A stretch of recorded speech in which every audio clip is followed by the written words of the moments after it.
ഈ പിന്നെ വീടിന്റെ റോഡ് സൈഡിലൊക്കെ കുപ്പി പാട്ടൊക്കെ കിടക്കും. അതാണ് ഞാൻ പറഞ്ഞു വന്നതാ.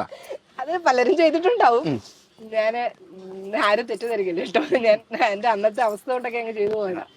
അന്നേരം നാണം കേടല്ലേ ഈ റോഡിൽ കിടക്കുന്ന കുപ്പിയും പാട്ടയൊക്കെ.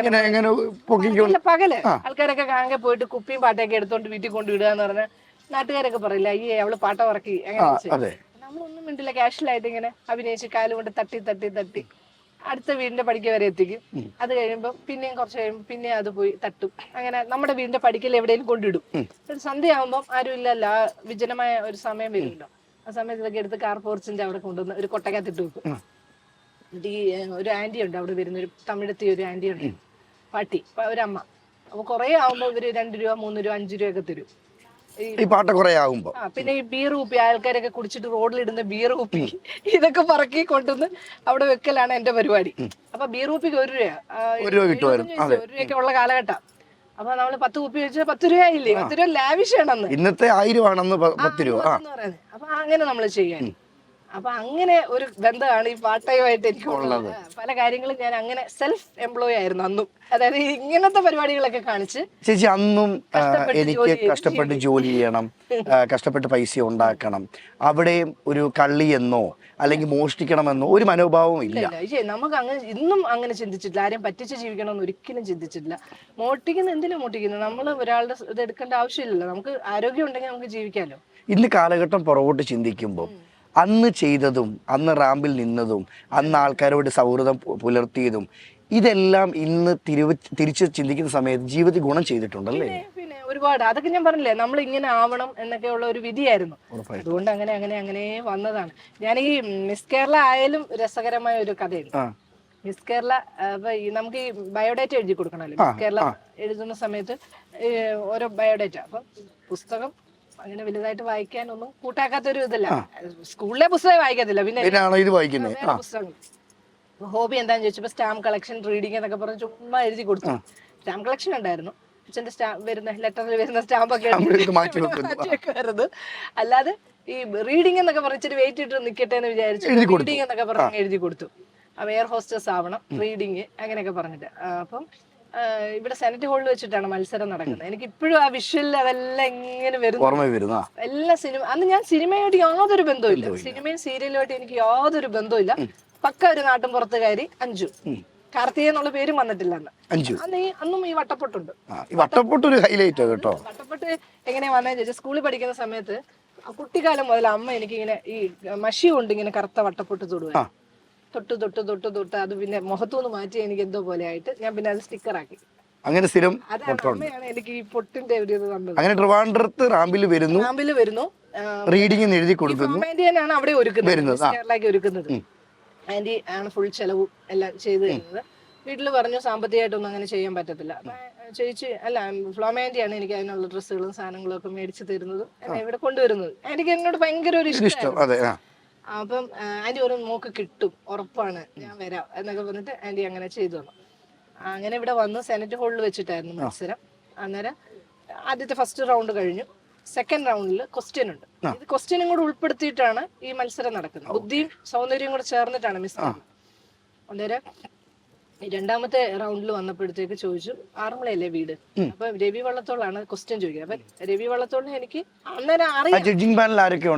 ജഡ്ജിങ് മാധു സാർ ഉണ്ടായിരുന്നു, സിനിമാക്കാർ കുറെ പേരുണ്ടായിരുന്നു. KPS ലളിതയും KPS ലളിതയുടെ ഹസ്ബൻഡും ഗസ്റ്റ് ആയിട്ട് കുറെ സിനിമാക്കാരല്ലാതെ ഇരിപ്പുണ്ട്, സുരേഷ് ഗോപി, ആരൊക്കെയോ അവിടെ ഉണ്ടായിരുന്നു.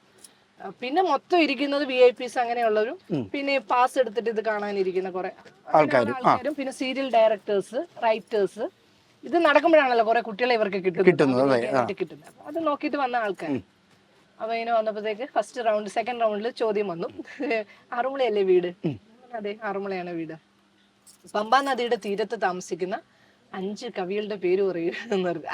1 മിനിറ്റേ നമുക്ക് തരുള്ളൂ. 1 മിനിറ്റിൽ ഉത്തരം പറയണം. ഈശ്വര, ആറന്മുള കവികളോ? ഞാൻ അങ്ങനെയാണ് ചിന്തിച്ചു. ഞങ്ങളുടെ നാട്ടിൽ കവികളോ?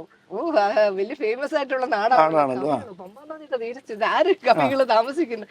എനിക്കിങ്ങനെ നമ്മൾ അവിടെ നിന്നോണ്ട് ചിന്തിച്ചു കഴിഞ്ഞപ്പോഴാണ് കോമഡി. ഞാൻ പറഞ്ഞു പാസ്, എനിക്കറിയില്ല. അപ്പൊ ശരിക്കും പറഞ്ഞ ഇടയാറന്മുള വർക്കി, പുത്തങ്കാവ് മാത്തന്തരകൻ, കടമനിട്ട സുഗതകുമാരി അമ്മ, അങ്ങനെ അങ്ങനെ കുറെ ഒരാളും കൂടെ ഉണ്ട്. പിന്നെ ഈ 4-5 പേര് അവിടെ താമസിക്കുന്നു ശരിക്കും പറഞ്ഞു കഴിഞ്ഞാൽ. അന്ന് അറിയില്ല അതിനെക്കുറിച്ചുള്ള ഗ്രാഹ്യമൊന്നുമില്ല. പെട്ടെന്ന് ചോദിക്കുകയും കൂടെ അല്ലേ? ആ പെട്ടെന്ന് ചോദിക്കുന്നത് ഞാൻ അതിശയിച്ചു പോയി. സുഗതകുമാരി ആകുമ്പോൾ ഞങ്ങളുടെ വീടിന് നേരെ ഓപ്പോസിറ്റ് ആറന്മുള അമ്പലത്തിന്റെ അടുത്താണ് അവരുടെ തറവാട് വീട്. അതുപോലും അറിയില്ലായിരുന്നു, അവിടെയാണെന്ന് പോലും എനിക്കറിയില്ല. ഞാൻ അങ്ങനെ വിട്ടു. അത് കഴിഞ്ഞിട്ട് മോഹൻലാലിന്റെ അമ്മ വീട് എവിടെയാണ്? എലന്തൂര്, പത്തനംതിട്ടയാണ്. അമ്മയുടെ വീട് എലന്തൂര്. അങ്ങനെ ഒരുപാട് കലാകാരന്മാരുണ്ട്, മീര ജാസ്മിന്, അങ്ങനെ കുറെ പേരുണ്ട് ഇപ്പൊ വന്നിട്ട്. പക്ഷെ ആ സമയത്ത് നമുക്ക് അറിയത്തില്ലല്ലോ. ഇല്ല, ഇപ്പൊ ഞങ്ങളുടെ സ്ഥലമൊക്കെ വളരെ ഫേമസ് ആണ്. നരബലി നടന്നത് നരബലി നമ്മുടെ സ്വന്തം സ്ഥലത്താണ്. ഇപ്പൊ നമ്മളൊക്കെ ഒരു കൂട്ടുകാരനെയോ അല്ലെങ്കിൽ നമ്മുടെ ഫ്രണ്ട്സിനെയോ ഒക്കെ വീട്ടിലോട്ട് വിളിച്ചാൽ തന്നെ ചോദിക്കുന്നത് പത്തനംതിട്ട അല്ല. നമ്മളൊക്കെ ഓരോരുത്തരും വീട്ടിലോട്ട് വിളിക്കാൻ നേരത്ത് അവർ ആദ്യം ചോദിക്കുന്നത് എടാ നരബലി നടന്ന സ്ഥലമല്ലേ എടാ. അതെ, അതില് ഇപ്പം പത്തനംതിട്ടയുടെ വളരെ ഫേമസ് അല്ലേ നീ അജിൻ? വളരെ ഇതല്ലേ, ആൾക്കാർ ഭയങ്കര വ്യൂവേഴ്സ് അല്ലേ. ഞാൻ എന്റെ ഒരു ആരാധകയാണ്. അങ്ങനെ ചോദ്യങ്ങള് പിന്നീട് പാസ് പോയി കഴിഞ്ഞ ആ റൗണ്ടിൽ പെർഫോമൻസിൽ നമ്മൾ വിജയിച്ചു. ലാസ്റ്റ് റൗണ്ട് 6 പേരെ തെരഞ്ഞെടുത്തു. അതിൽ ഉണ്ടായിരുന്നു ഭാഗ്യം കൊണ്ട് മിസ് കേരള ലാസ്റ്റ് റൗണ്ടിൽ 3 പേരെ തെരഞ്ഞെടുക്കുള്ളൂ. 3 പേര് ഔട്ട് ആവും. അതില് 6 പേരിൽ വന്ന് ഞാൻ വന്നു, ലാസ്റ്റ് വന്നു. ഒരുപാട് സിനിമാക്കാരും സീരിയലുകാരും ഒക്കെ മത്സരിക്കാനും ഉണ്ടായിരുന്നു. നമ്മുടെ പ്രസീത ചേച്ചിയൊക്കെ ഉണ്ടായിരുന്നു. പ്രസീത ചേച്ചിയോടെ ഒക്കെ അന്ന് ചോദിച്ച ചോദ്യം കയർ എഴുതിയതാരാ? അപ്പൊ ചേച്ചി ഐ ഡോണ്ട് നോ എന്ന് പറഞ്ഞു. ഇത് മലയാളികൾ മങ്കയെ തെരഞ്ഞെടുക്കുന്നതാണ്. മലയാളത്തിൽ ഉത്തരം പറയണം, മലയാളത്തിൽ തന്നെ പറയണം. അക്ഷരം പോലും നമ്മൾ ഇംഗ്ലീഷ് സംസാരിക്കണം, അതൊക്കെ അവർ നോക്കും. അങ്ങനെയൊക്കെ ഉണ്ട്. അങ്ങനെ ചേച്ചിയിലോട്ട് പിന്നീട് വന്ന ചോദ്യം എന്തായിരുന്നു? പിന്നെ ലാസ്റ്റ് ഫൈനൽ വന്നപ്പോ എന്നോട് ചോദിച്ചു KPSC ലളിതയെ കുറിച്ച് കേട്ടിട്ടുണ്ടോ എന്ന് ചോദിച്ചു. ഞാൻ പറഞ്ഞു അറിയാം, സിനിമ നടിയല്ലേ. അതെ, സിനിമ നടിയാണ്. അപ്പൊ ചേച്ചി അവിടെ ഇരിക്കുന്ന കാര്യം എനിക്കറിയില്ല. ഇത്രയും ക്രൗഡിന്റെ ഇടയിൽ അവിടെ ഇരിക്കുന്ന നമുക്കറിയില്ലേ. ഞാൻ സിനിമയൊക്കെ കാണാറുണ്ട്, ചേച്ചിയുടെ ആക്ടിങ് ഒക്കെ എനിക്ക് ഭയങ്കര ഇഷ്ടമാണ്. അപ്പൊ ഞാനിങ്ങനെ പറഞ്ഞു എനിക്കറിയാം, സിനിമ നടിയാണ്. KPSCയുടെ KPSC എന്നുള്ളതിന്റെ ഫുൾ ഫോം പറയാമോ എന്ന് ചോദിച്ചു. പിന്നെയും വിട്ടു, ജാങ്കോ പിന്നെയും വിട്ടു എന്ന് പറയുന്ന പോലെ രണ്ടാമത് ഞാൻ ഒന്ന് കവികളുടെ പേര് ചോദിച്ചു വിട്ട്. അയ്യോ ഞാൻ ദൈവമേ, KPSC ലളിതയുടെ KPSC ഒരിക്കലും നമ്മൾ അങ്ങനെ ചിന്തിക്കില്ല. അതും KPSC ലളിത ചേച്ചി ഫ്രണ്ടിലുണ്ട്, അവരവിടെ ഇരിക്കുന്നുണ്ട്, ചേച്ചി അവിടെ ഇരിപ്പുണ്ട്. അത് എനിക്കറിയില്ലല്ലോ. ഞാൻ വെറും 14 വയസ്സുള്ള ഒരു പൊട്ടി കൊച്ചു അവിടെ നിന്ന് ഉത്തരങ്ങൾ പറയുന്നു. അപ്പൊ ഞാൻ എന്റെ ചിന്തകൾ പോയത് ഐസക് ന്യൂട്ടനെക്കാട്ടിലും ഞാൻ ചിന്തിച്ചു.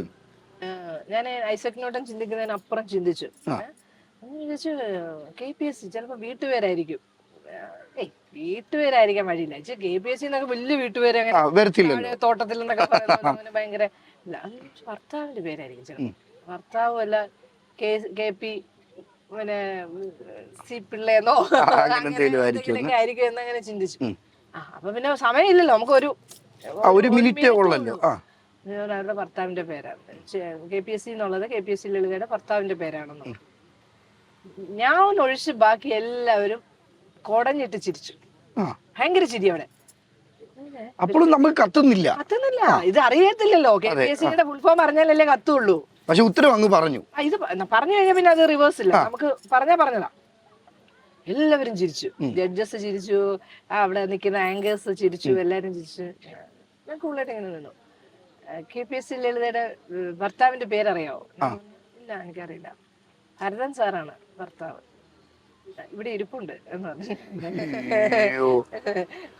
ഞാൻ പറഞ്ഞു അയ്യോ എനിക്ക് അറിയില്ലായിരുന്നു. KPSCയുടെ ഭർത്താവിന്റെ പേരായിരിക്കുന്നു. അല്ല, കേരള പീപ്പിൾസ് ആർട്സ് ക്ലബ് എന്നാണ് KPSC ലളിതയുടെ ഫുൾ ഫോം എന്ന് രവി വള്ളത്തോളം ഇങ്ങോട്ട് പറഞ്ഞു തന്നു. പിന്നെ ഞാൻ ഇനി മരിച്ചു കിടന്നാലും ആ പേര് മറക്കത്തില്ല. മരിച്ചു കിടക്കുമ്പോ വന്നിട്ട് കാർത്തിക് KPSC ലളിത KPSC Kerala people arts club ഞാൻ പറയും. ഇനി മറക്കേയില്ല ലൈഫില്.